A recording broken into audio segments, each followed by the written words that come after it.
Guys, ഇന്ന് നമുക്ക് നാളെ അത്തപ്പൂ ഇടാനുള്ള കുറച്ച് ഇലയൊക്കെ പറിച്ച് കട്ട് ചെയ്ത് വെക്കാം. അപ്പോൾ നാളെ നമുക്ക് അതുകൊണ്ട് അത്തപ്പൂ ഇടാൻ. വീട്ടിലെ പൂവൊക്കെ ഏകദേശം കഴിഞ്ഞു. ഇന്ന് വരെ ഞാൻ ഏകദേശം ഒപ്പിച്ച്, പക്ഷേ പൂക്കളില്ല. മുറിയൊക്കെ ഉണ്ടാകുമ്പോൾ അതിനായിട്ട് മരുന്നായിട്ട് യൂസ് ചെയ്യുന്ന ഒരു ഇലയില്ലേ, അതുണ്ട്. അതിനൊരു പ്രത്യേകം കളറാണല്ലോ. നമുക്കത് പറിച്ചിട്ട് കട്ട് ചെയ്യാം. കണ്ടോ, ഇതാണ്. ഇത് ഞാൻ പറിച്ചതല്ല കേട്ടോ, ഇത് ഞാൻ കടയിൽ നിന്ന് വാങ്ങിയതാണ്. 50 രൂപയ്ക്കായിട്ട് വാങ്ങി. ഇതിലേറെ പൂ ഉണ്ടായിരുന്നു. 2-3 ദിവസം ഇടാനുണ്ട്. അതേപോലെ പിന്നെ ഇതാ ചെമ്പരത്തിനെ നമുക്കൊരു പച്ച കളർ കിട്ടാനായിട്ട് അതും പറിച്ച്.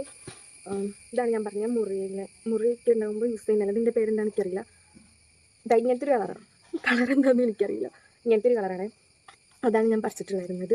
പൂവൊക്കെ കുറഞ്ഞ് വരും കേട്ടോ. പക്ഷേ ഇതെനിക്ക് നഷ്ടമായിട്ട് തോന്നിയില്ല. 50 രൂപയ്ക്ക് എന്ന് പറയുകയാണെങ്കിൽ കുറച്ചധികം ഉണ്ടായിരുന്നു. 2-3 ദിവസം നമുക്ക് ഇടാനുള്ളതുണ്ട് കേട്ടോ. നമുക്കിതൊന്ന് അരിയാം.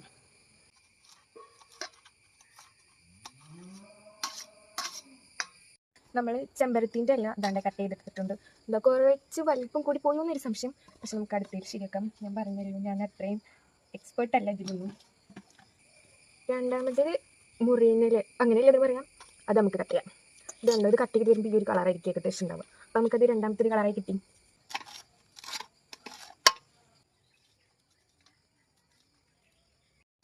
നമ്മൾ മഞ്ഞപ്പൂ ഇല്ലേ, മഞ്ഞ ഇത് നമ്മൾ അരിഞ്ഞു കഴിഞ്ഞിട്ടുണ്ട്. അടുത്തത് ചുമപ്പാണ് കേട്ടോ. ഇതിനെന്തായിരുന്നു പറയാം, മല്ലിക. ഓക്കെ, അപ്പോൾ ഈ മല്ലിക നമ്മൾ അരിഞ്ഞു കഴിഞ്ഞു. ഇതാണ്ട് ചുമന്നതല്ല കേട്ടോ, ഓറഞ്ച് കളറുള്ളത്. ആകെ തെറ്റി പോയിട്ടുണ്ട്. ഓറഞ്ച് കളറുള്ളതാണിത്. ഇത് നമുക്കിനി നെക്സ്റ്റ് ചെയ്യാം. അങ്ങനെ നമ്മൾ ഇതാണ്ട് ഓറഞ്ച് കളറിലുള്ള മല്ലിക അരിഞ്ഞിട്ടുണ്ട്. അത് കഴിഞ്ഞ് മഞ്ഞ, ഓറഞ്ച് കളർ, അത് കഴിഞ്ഞിട്ട് ഇതാണ് നമ്മൾ അരിഞ്ഞു വെച്ച ഇല ഉണ്ടല്ലോ, ഇതും നമ്മൾ അരിഞ്ഞിട്ടുണ്ട്. ഞാൻ അരിഞ്ഞിട്ടൊക്കെ എൻ്റെ കൈ ചെയ്യണം, മുറിഞ്ഞു. എൻ്റെ സ്കിൻ ഭയങ്കര സെൻസിറ്റീവാണ്. അതുകൊണ്ട് കത്തി ഒന്ന് അടുത്ത് കൂടെ പോയാൽ തന്നെ എൻ്റെ കൈ മുറിഞ്ഞു ഗൈസ്. അപ്പോൾ ഗൈസ്, ഇത്രയുള്ള വീഡിയോ. It's clear. നിങ്ങളുടെ കോണം എവിടെ എത്തിയെന്ന് കമൻറ്റ് ചെയ്യാൻ മറക്കരുത്. അപ്പോൾ ഓക്കെ, ബൈ.